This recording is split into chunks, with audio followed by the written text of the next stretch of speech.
함께 하나님 말씀 보겠습니다. 사도행전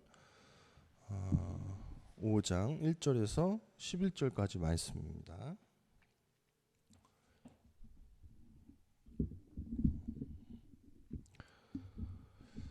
어떤 남자가 있었는데 이름은 하나냐였다. 그가 아내 삽비라와 함께 토지를 팔았다. 그런 날 그가 그 판값 얼마를 따로 떼어 두었다. 그의 아내도 알고 있었다. 그러고는 그가 판값의 일부를 사도들의 발 옆에 가져다 주었다. 그러자 베드로가 말했다. 하냐냐, 무엇 때문에 사탄이 당신의 마음을 가득 채우도록 해서 성령님을 속이고 땅값의 얼마를 따로 떼어 두었소? 땅이 팔리기 전에도 당신의 것으로 남아 있었고 팔린 뒤에도 당신의 권한에 있지 않았소. 당신이 이런 짓을 마음에 품다니 왜 그랬소? 당신이 거짓말한 것은 사람들에게가 아니라 하나님에게요. 하냐냐가 이런 말을 듣고 있다가 쓰러져 목숨이 끊어졌다. 그러자 이 일을 듣는 모든 사람들에게 큰 두려움이 생겼다. 한편 젊은이들이 일어나서 그를 싸맸다. 그러고는 밖으로 옮겨다가 묻었다. 3시간쯤 지났을 때였다. 하나냐의 아내가 그 사이에 일어난 일을 알지 못한 채 들어왔다. 베드로가 그 여자한테 말을 건넸다. 나에게 말해 보시오. 당신들이 그 땅을 이 값에 팔았소? 그 여자가 대답했다. 예, 그 값에 팔았습니다. 그러자 베드로가 그 여자한테 말했다. 당신들이 한 통속이 되어 주님의 영을 시험하다니 왜 그랬소? 자, 당신의 남편을 묻은 사람들의 발이 문 앞에 있는데 당신을 밖으로 옮겨갈 것이요. 그러자 그 여자가 곧장 베드로의 발 앞으로 쓰러졌고 목숨이 끊어졌다. 그 젊은이들이 들어와서 그 여자가 죽은 것을 보고 밖으로 옮겨다가 그 남편 곁에 묻었다. 함께 읽습니다. 온 교회와 또 이런 일을 듣는 모든 사람들한테 큰 두려움이 생겼다. 아멘. 오늘은 좀 그 불편한 이야기에 대한 이야기로 시작을 합니다. 여러분 혹시 그 어떤 최근에 들었던 어떤 이야기들 중에 좀 여러분의 마음을 불편하게 하셨던 것들이 있습니까? 뉴스를 보면 뭐 그런 것들이 많죠. 그리고 뭐 요즘에는 또 너무나 많은 정보들이 있어서 알고 싶지 않아도 알게 되는 일들이 너무나 많습니다. 뭐 모르고 있었으면 참 좋았을 텐데 어떤 유명한 사람들의 죽음 그리고 부조리 이런 것들을 사실 다 듣습니다. 그리고 그런 요즘에 인터넷 수사대까지 동원이 돼가지고요. 어떤 사람이 아주 그 뭐죠? 부조리한 부분들을 다 캐내요. 그래서 이게 진짜 사실인지 아닌지도 모르겠는 이야기들을 우리는 많이 듣곤 합니다. 예전에는 수면 아래에 감춰져 있던 이야기가요. 요즘은 아주 수면 위로 대폭 많이 올라왔습니다.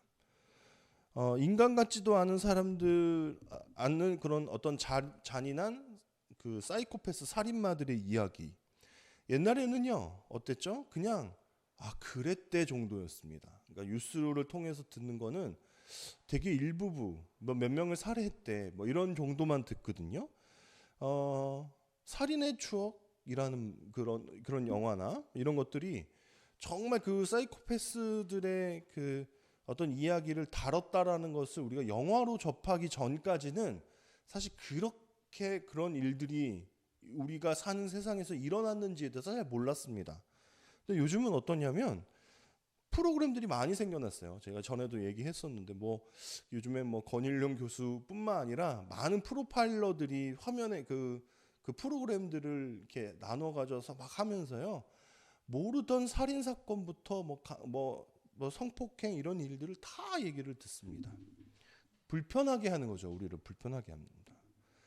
불편한 이야기를 알면 좋은 것들이 있긴 하겠지만 동시에 차라리 이런 이야기를 내가 몰랐으면 더 좋지 않았을까 하는 생각이 들기도 합니다. 저는 그렇습니다. 조심해야 한다는 경각심이 생기기도 하지만 동시에 모든 사람을 못 믿겠는 그러한 불편한 마음에 이르러요. 어디 엘리베이터에 혼자 타는 것도 저같이 이렇게 그 키도 크고 건장한 사람도요, 괜히 엘리베이터에서 누가 뒤에 있으면 불편해요. 묻지마 뭐 이런 거 있잖아요. 갑자기 뭐 칼을 들이댄다든가 할 수도 있으니까. 그래서 너무 불편한 불신의 상태로 살아가는 어떤 그런 불편에 이르기도 합니다. 경각심이냐 아니면 알고 나서 불편하지만 불편하기 때문에 그걸 좀 몰랐으면 좋겠는가, 뭐 이런 어떤 그런 양면의 그 칼날 위에서 우리는 약간 고민을 하면서 살고 있는 것 같습니다. 그렇지 않은 곳에, 그렇지 않을 것 같은 곳에 어떤 불편한 이야기들이 숨어 있습니다. 예를 들면 정의를 수호해야 하는 경찰 공무원이나 뭐 법을 다루는 판사들, 검사들, 변호사들 이런 사람들이 부조리한 일들을 저지릅니다. 범죄자들과 결탁해갖고 오히려 뒷돈을 챙기면서 자신들의 이익을 위해서 그렇게 공권력을 남용하는 이야기들이 훗날 우리에게 알려졌을 때 우리는 공분을 막 일으키고는 하죠. 뭐 그뿐일까요? 교회 안에도 그런 일도 많죠. 하나님의 말씀을 전하고 가르치는 목사님들의 범죄, 우리 성도들의 어떠한 실수들. 근데 사실 대부분은 목사님들의 이야기가 참으로 많더라고요. 그러면 그런 이야기들 우리가 알게 될 때 우리 마음속에 정말 하나님이 살아 계신 걸까? 왜 저런 사람들을 가만 내비두실까 하는 불편한 마음을 가지게 됩니다. 여러분 최근에 들었던 불편한 어떤 이야기는 무엇이 있으십니까? 사실 사도행전은 우리가 읽다가도 이 불편한 이야기를 접합니다. 바로 오늘 본문이 그렇습니다. 하나님의 말씀이 사람들 속에 심겨지고 예수 그리스도를 믿는 사람들이 날마다 회개하며 돌아오고 성령으로 충만해졌던 초대교회가 그 안에 아주 불미스러운 사건이 일어납니다. 우리가 원래 읽었던 개역 개정판에는 아나니아와 삽비라라고 나오는데 아마 더 히브리식으로 아마 표기를 한 것 같아요. 하나냐와 삽비라라는 사람이 얼마의 그 재산을 뭐죠? 이게 그 뒤로 감추는 그러한 일로 인해서 이 사람들이 죽음을 맞이하게 되는 그런 일이거든요. 제가 지난 시간에 그 이야기 했지 않습니까? 성경은 사실 장이 없었다고요. 쭉 이어지는 거라고요. 그래서 앞에서 우리가 4장 맨 끝에 부분에 누구에 대한 이야기로 마무리가 지어졌냐면 바르나바라는 사람이 그 초대교회 교회를 위해서 자신의 어떤 땅을 팔아서 헌물을 하는 사건으로 마무리를 짓지 않습니까? 그런데 오늘 바로 이어져 오는 그 본문은 뭐냐면 그런 사람들도 있었는데 이런 사람들도 있었어 하는 내용으로 바로 이어집니다. 하나냐와 삽비라는 그렇지 않았으면 좋았을 텐데 왜 헌금을 다 하겠다고 얘기해놓고 뒤에 헌금을 막상 하려니까 야 이러다가 우리가 어떻게 먹고 살지 하는 생각이 들어가지고 얼마를 감추거든요. 그래서 그로 인해서 죽음을 맞이하게 되는 이 사건이 저만 불편한 건 아니죠. 아마 우리 모두가 불편한 마음이 들 겁니다. 여러 가지 이유에서 그렇습니다.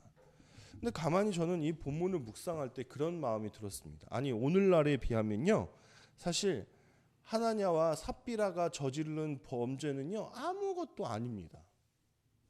그렇지 않습니까? 가만히 생각해 보십시오. 제가 앞에 뭐 목사님들의 그런 부조리한 이야기들, 여러분 인터넷상을 뒤져보십시오. 뭐 공금횡령 정도가 아니고 어떤 목사는 막 지속적인 성폭행과 그 소년원에서 나와서 보호가 필요한 그 아이들을 자신이 보호한다라는 명목 하에서 막 착취하고 노동력 착취하고 성폭행하고 막 완전히 가스라이팅 해갖고 지배하면서 사는 그런 목사들 뿐만 아니라 얼마나 많습니까? 그런데 여러분 그런 사람들 가만 냅두시지 않습니까? 하나님? JMS 같은 인간들, 정명석 같은 인간은요, 뭐 어마어마한 성도들을 이렇게 나쁜 짓을 저질렀어요. 그럼 걔는 목사도 아니니까 그냥 하나님 빨리 처단하셔도 되지 않습니까? 근데 왜 그런 애들은 냅두시고 하나냐와 삽비라 같이 그냥 자기 재산 조금 덜 냈다고 해서 목숨을 잃게 하셨을까 하는 그 마음에 좀 마음이 불편한 겁니다.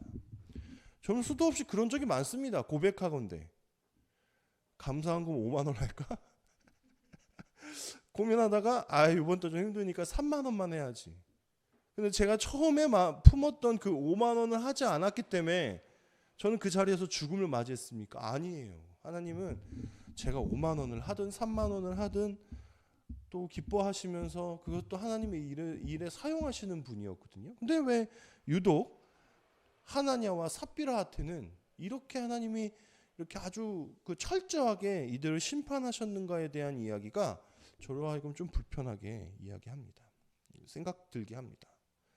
우리가 이러한 불편한 마음을 가지는 것은 일단 하나님에 대한 오해가 우리 안에 좀 있기 때문입니다. 어떤 오해일까요? 하나님께서 왜 이렇게 하셨는지에 대한 그 심판을 우리가 할 수 있다고 생각하는 오해입니다. 아주 면밀히 따지면요, 이 본문에서 우리가 할 이야기는 아무것도 없습니다. 하나님이 왜 그렇게 하셨어요? 라고 우리가 질타할 수 없는 사람들입니다. 그것은 하나님께서 마치 우리로 하여금 어떤 허락을 받거나 질타를 받거나 우리의 뜻에 따라서 하나님이 움직이시면 됩니다라고 생각하는 오해에서 오는 큰 착각입니다. 그래서 이거를 밑으로 깔아야 됩니다. 우리는 하나님의 행동에 대해서 사실 어떠한 평가도 내릴 수 없다라는 것을 일단 깔아야 됩니다. 그러면 어떻게 해야 되죠? 그러면은 파악해 봐야죠. 왜 하나님이 그런 일을 하셨는지. 하나님이 오늘날에는 그렇게 다 봐주고 계시고 무한하게 자비를 베풀고 계신 하나님이시잖아요. 하나님이 늘 그렇게 막 엄격하게 하셨던 것은 아니잖아요. 여러분 그 2장 정도 넘어가면 사도행전에서 7장에 마술쟁이 시몬이 나옵니다. 그러니까 이 사람은 어떤 이상한 속임수로 속임수인지 흑마술인지 이런 건 모르겠어요. 옛날에는 그런 일들이 있었다고 하니까요. 어쨌든 그 사람이 사마리아 땅의 어떤 한 마을을 지배하고 있었습니다. 근데 여기에요, 빌립이라는 집사가 넘어와가지고 복음을 전파하다가 이 사람들이 예수 그리스도께 막 넘어가는 걸 본 거예요. 그래서 시몬이 그걸 보면서 뭐라고 얘기하냐면, 자기가 돈을 줄 테니까 당신의 능력이 어디로부터 왔는지 나한테 좀 알려달라고 하거든요. 나중에 베드로와 요한이 와서 세례를 베풀어서 성령님이 그 사마리아 땅에 임했을 때, 이게 시모니즘이잖아요. 이게 지금으로 따지면 돈을 주고 성직을 사고 파는 일의 어떤 대표적인 그 단어가 시모니즘이거든요. 그러니까 이 사람이 그런 일을 하려고 했어요. 근데요, 이거 엄청난 거잖아요.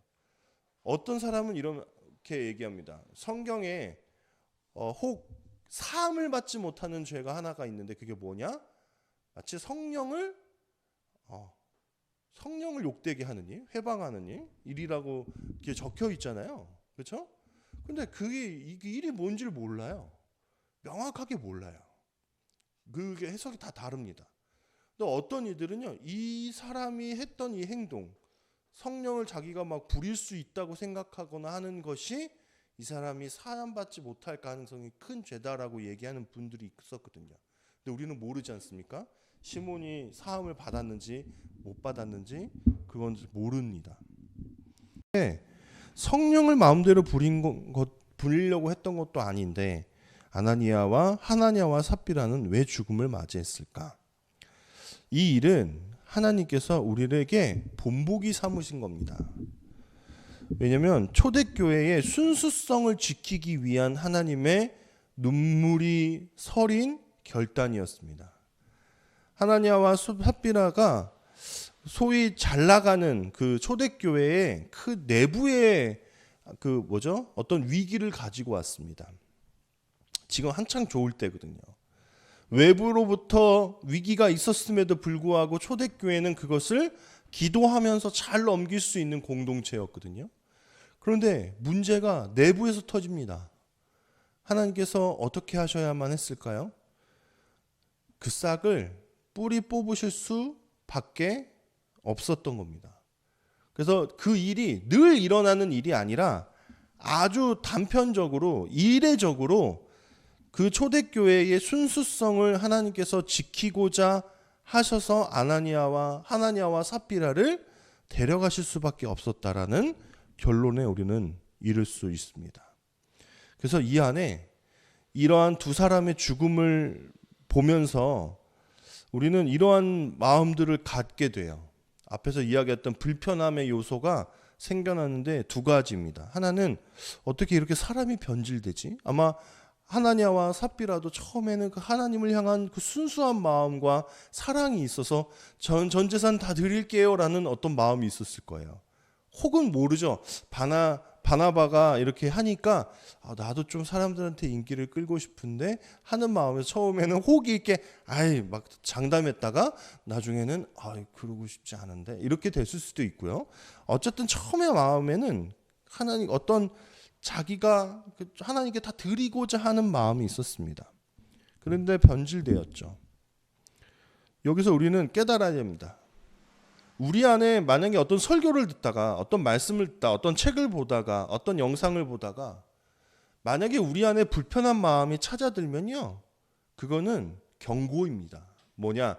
나도 그럴 수 있다라는 거예요. 제가 왜 유독 그 목사들의 그런 타락에 화를 낼까요? 불편해할까요? 그런 영상 보면요, 전 며칠씩 막 씩씩거립니다. 진짜 썩었다고 다. 근데 가만히 생각해 보면요, 저도 그럴 수 있기 때문에 그게 불편한 겁니다. 마치 거기에 제가 오버랩돼서 제가 그러한 타락한 어떤 순간들이 제가 그런 일들을 저질러 버릴까봐 두렵습니다. 그래서 하나니아와 삽비라를 보면서 우리 안에 두려운 마음이 들 때 우리는 누구라도 그럴 수 있다라는 마음을 가져야 합니다. 왜냐하면 우리 안에 악한 본성이 있기 때문입니다. 여러분 재난 영화 이런 거 보세요. 콘크리트 유토피아 이런 거 보세요. 세상이 설정이 그래요. 지진이 나서 모든 아파트가 다 무너졌는데 그 아파트 하나만 살아남아서 거기로 사람들이 다 몰리는 거예요. 근데 거기서 진짜 무서운 건 재난이 아니에요. 누구죠? 사람이 제일 무서워요. 좀비 영화 보십시오. 처음에는 좀비가 무서운데 나중에 가면 좀비가 아니라 그 살아남는 사람들 사이에서 발동하는 어떤 악한 본성과 이기심들이 더 무섭습니다.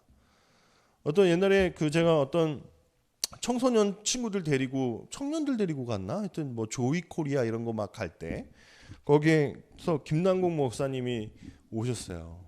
그래서 그러더라고요. 여러분 뭐 이렇게 그분 재밌게 설교 잘하시는 분이니까 여러분 귀신 나오면 무섭냐고 그러더니 무섭대. 앞에 있는 애들이 무섭대. 그러더니 예를 주시더라고요. 당신 너 침대 밑에서 밤에 밑에서 귀신이 나오는 게 무섭냐 아니면 사람이 나오는 게 무섭냐 그랬더니 애들이 사람이 나오는 게 더 무섭다고 그래요. 귀신은 그까짓 거 뭐 영이지, 그냥 악한 영일 뿐이지 그게 뭐 무서워. 사람이 나오는 게 더 무섭다라는 거예요. 그렇지 않습니까? 사람이 더 무섭습니다. 사람은 그런 악한 본성이 스물스물 올라올 수 있습니다. 또 하나의 불편함은요, 하나님에 대한 두려움입니다. 하나님 이렇게 제가 이렇게 설교문에다 이렇게 적었어요. 얄짤 없으심. 하나니아와 삽비라를 통해서 어떨 때는 정말 하나님이 얄짤 없이 벌을 내리시는 무서운 면모가 있는 분이기도 하구나 하는 생각을 들게 하거든요. 여러분 아닐까요? 맞습니다. 가만히 생각해 보면 하나님께서 얼마간의 그 부패와 부조리를 보시면서도 알고 계시면서도 참으시는 이유는 회개하고 돌아오게 하려고 함입니다. 베드로가 하나님에게 질타할 때 넓적 엎드려서 제발 살려달라고 빌었다면, 하나님께 빌었다면 바뀌지 않았겠습니까? 3시간 후에 또 그 아내가 돌아와서 너 그렇게 했어? 네, 맞아요. 왜 그렇게 했어? 그때 납작 엎드렸어야 됩니다. 그런데 회개하려는 심령이 아마 없었던 것 같아요. 분명히 이 본문에서 빠진 건 회개하는 시간이 없는 듯 보이지만 하나님은 그걸 넌지시 기다리고 계시지 않았을까요? 그걸 하지 않습니다. 만약에 회개하지 않은 채로 우리가 계속 그렇게 살아간다면 하나님은 언제든 그 영광을 옮기실 수 있다라는 거예요. 여러분, 세상에 감춰져 있는 비밀이 이제는 없습니다. 목사들의 비밀, 심지어는 깨지지 않을 것 같은 이단들의 어떤 그런 부패 부조리도 다 세상에 드러나서 그들이 심판받고 있지 않습니까? 그래서 여러분, 우리가 여기서 하나님에 대한 불편한 마음을 가졌을 때 우리는 먼저 1차적으로는 그 불편을 넘어서 경각심으로 나아가게 됩니다. 이 본문의 활용도, 그것은요, 제가 생각했을 땐 하나님을 원망하거나 하나님을 의심하거나 하는 용도로 이 본문을 바라보는 게 아니라 하나님의 거룩을 훼손할 때 우리는 죽임당할 수 있다라는 것, 우리가 어떠한 벌을 받을 수 있다라는 것이 하나님의 법이라는 사실을 깨닫게 됩니다. 그래서 그 하나님의 뜻과 어떤 그런 무서움 앞에 우리는 경각심을 가져야 됩니다. 여러분, 구약의 대제사장들이 어땠습니까? 1년에 한 번 지성소로 들어갑니다. 그때 백성들의 죄를 안고 자기가 들어간다고 해놓고 대제사장 스스로가 뭘 안 하죠? 그 회개를 하지 않고 들어가면요 죽어요. 그 안에서. 그래서 통상적으로 우리가 알고 있는 건 무엇입니까? 대제사장 허리춤에 방울이 달려 있다. 그래서 왜? 그리고 줄이 맺어 있어요. 사람이니까 죽을 수 있잖아요. 근데 얘가 들어가서 죽었는데 막 아무나 가서 또 대제사장 구해 오려다 보면 어떻게 돼요? 또 죽고 또 죽고 또 죽으니까 그때 당시에는 하나님이 그런 법을 마련해 놓으셨으니까 만약에 대제사장이 들어가서 죽었는데 땡겨봐도 아무리 나와도 나올 시간이 됐는데 안 나와요. 그러면 어떻게 해요? 방울을 울려봅니다. 흔들어 봅니다. 이게 이제 위치가 이렇게 바뀌어져 있거나 이렇게 덮어져 있으면 소리가 안 나거나 둔탁하겠죠. 그래서 그걸 보고 지성소로부터 이렇게 끌어내는 용도로 사용했습니다. 여러분, 뭐가 다릅니까? 대제사장이 지성소로 들어가서 죽임을 당하는 것과 오늘 성령을 속여서 하나냐와 삽비라가 죽음을 당하는 일이 다르지 않다라는 거예요. 다만 그 당시에는 대표격으로 대제사장만 죽었다면 이젠 신약 시대에는 그 누구라도 죽을 수 있다. 그러면 이걸 다시 얘기하면요, 옛날에는 거룩을 책임지는 사람이 정해져 있는 것처럼 보였어요. 대제사장들만 더 막 엄격한 거룩에 나아가면 되는 것처럼 보였습니다. 이제는 그렇지 않다는 걸 알 수 있습니다. 이젠 그 거룩을 대제사장뿐만 아니라 모든 사람이 철저하게 지켜야 되는 시대가 왔다라는 것을 사실 이 본문은 보여주고 있습니다. 그래서 우리는 마지막으로 이젠 그 경각을 넘어서 어디로 가야 되냐? 거룩과 경건과 거룩으로 나아가야 됩니다. 베드로 후서 3장 15절으로 기억합니다. 아닌데요. 디모데 후서의 3장에 이렇게 기록되어 있습니다. 이 세상에 경건의 모양을 가진 사람들은 너무나 많은데 경건의 능력은 없다. 이것은 오늘이나 그 당시에나 하나님이 경고하는 메시지입니다. 여러분, 오늘은 어떻습니까? 오늘날은요, 동일합니다. 경건한 척 보이는 그러한 모습들 안에 사실 너무나도 욕심과 욕망과 그런 것들이 도사리고 있지 않습니까? 하나냐와 삽비라를 욕할 수 없는 것은 이미 우리 안에도 그런 욕망들이 너무나도 많아요. 좀 더 하나님에 대해서는 우리의 것을 아끼고, 또 우리가 하나님께 뭔가 더 복을 많이 누렸으면 좋겠는 마음들이 더 큽니다. 자신이 가진 것들로 세계 선교를 하고 뭐 지역을 위해서 살아가고 그러려고 하는 것이 아니라 오히려 자기들의 그 두둑한 노후를 위해서 막 그 헌금들을 사용하는 것을 볼 수 있습니다. 모든 교회들 위해 그런 마음이 있었으면 좋겠습니다. 하나님을요 두려워해야 될 뿐입니다. 아직 그 사람들 위해 아무런 일도 일어나지 않았다고 해서요 하나님이 그거를 기뻐하신다거나 아주 흡족해 하신다던가 아니면 그 사람이 굉장히 잘하는 일로 치부하고 계시다라고 생각해서는 절대 안 된다라는 겁니다. 어느 순간 서서히 그 교회의 힘이 약해져 갈 겁니다. 그 목사의 범죄들이 세상에 다 드러날 겁니다. 왜냐하면 아나니아와 삽비라는 아주 순식간에 그의 죄와 그들의 그 나쁜 마음이 드러났지만 이 세상에서 오늘날에는요 서서히 드러나거든요. 그래서 드러날 겁니다. 여러분 혹여나도 제가 어떠한 일을 하고 그것이 여러분들에게 드러나면요 여러분 그냥 다른 목사님 찾으시면 됩니다. 무슨 말씀인지 아시죠? 네, 저는 그렇다고 생각합니다. 우리가 경각심을 갖는 거 너무 중요하죠. 그 두려움은요 그 경각심을 갖는 것은요 그냥 경각심을 갖는 것으로 끝나라는 얘기가 아니라 그 지금 살아가는 그 현재의 순간순간들에 우리가 어떻게 경건과 거룩을 유지하면서 살아가야 될지를 그렇게 하나님은 바라시는 겁니다. 오늘 11절을 보니까 이렇게 기록되어 있습니다. 온 교회와 또 이런 일들을 듣는 모든 사람들한테 큰 두려움이 생겨났다.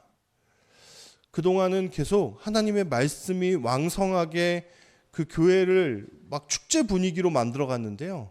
처음으로 그 교회가 하나님을 향한 두려움을 가지게 되는 사건이 오늘 하나냐와 삽비라의 사건입니다. 저희 교회는 그 요즘에 많은 교회들이 개척할 때 그 개척 교회들은요 다 어떤 반작용으로 개척되어지는지 아십니까? 기존 교회들에 대한 다분히 많은 불편한 심정들이 있습니다. 기존 교회들이 못하는 것들이 있기 때문에, 하지 않고 있는 것들이 있기 때문에, 죄를 졌기 때문에, 뭔가 변하지 않기 때문에 다 기존 교회들에 대한 이유가 있습니다. 그 반작용으로 개척되어지는 경우가 굉장히 많습니다. 하지만 동일하게 그 개척 교회들도 규모가 작아서가 아니라 거기 안에는 다 인간들이 함께하고 있기 때문에, 사람들이 함께하고 있기 때문에 변질될 수 있고 망가질 수 있고 어그러질 수 있다는 것을 우리는 경각심을 갖고 바라봐야 됩니다. 그러하기 때문에 그 경각심을 가지면서 우리 안에 어디로 나아갈 때입니까? 우리 안에 하나님에 대한 두려움을 가지고 경건과 거룩에 힘을 쓰는 그러한 공동체가 되어야 합니다.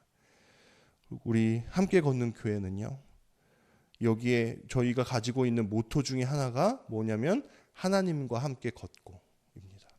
그리고 세상과 함께 걷고, 그리고 교회와 함께 걷는다. 교회와 교회와의 연합, 세상과 함께 걷는 교회의 연합뿐만 아니라 하나님과 걷는 그 걸음을 멈추지 않겠다는 나는 저희의 다짐이, 제가 교회를 시작할 때의 다짐이 들어가 있습니다. 하나님과 함께 걸으시죠. 그리고 경건과 거룩에 힘쓰시는 저와 여러분이 되기를 간절히 소원합니다. 이 시간 우리 함께 기도하겠습니다.